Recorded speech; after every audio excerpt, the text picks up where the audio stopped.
And through thinking about how Chris Peterman said he got framed, when I was 17, that's why Norm Miller and Hoblinski and them did the Sam Mills thing to me when Sam Mills died. It was because if Chris Peterman wanted to get framed, they actually went and framed him for a litigated defense that never happened because Chris was never going to give that up.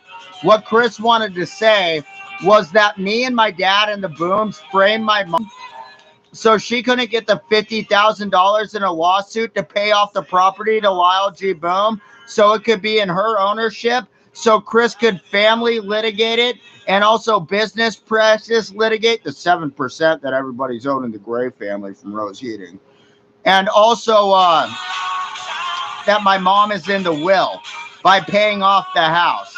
And me and my dad stopped that by the contracts. So because Chris Peterman couldn't be my mom's divorce lawyer by saying he got framed by me and my dad and all the contracts and get my mom and dad a divorce, Norm Miller and Judge Taylor and the cops and Nick Brazic just have Sam Mills manslaughtered in front of my face, then say it was an OSP setup, then say they don't want to set up OSP, then it started admitting that they set up certain lawyers and judges, which I had to go into court and talk about as a fucking child, as a 17-year-old kid, after my friend just got fucking killed in a car wreck.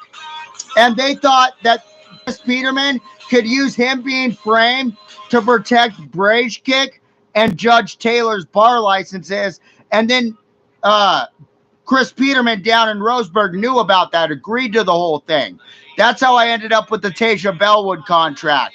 That's how you end up with the other contracts. That's why you end up with Katie and Haley, you know, in the kidnapping thing against Nick Brazic and Judge Taylor for running the CCMH operation so they could pre-frame Janine Martwick. That's how you end up with the Jennifer Warren murder, the Larry Curtis, Ralph Painter, Josh Comfort. That's how you end up with Chris Peterman saying that the Pancrats framed him, kill Willow Yoakum, you know, since they could do it. She's a sex offender and shit. He could prove it in court. He'll say they framed him and Bonnie Boom.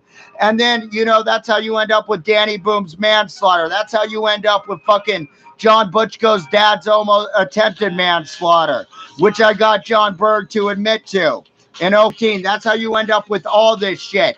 Because Chris Peterman would constantly keep saying he got framed if Bonnie Boom got framed and he couldn't get immunity for himself using Bonnie Boom and her family in the Grays so he could look like the hero who solved Umpqua Community College. Because Chris Peterman obviously got framed on that too. Really fucking framed.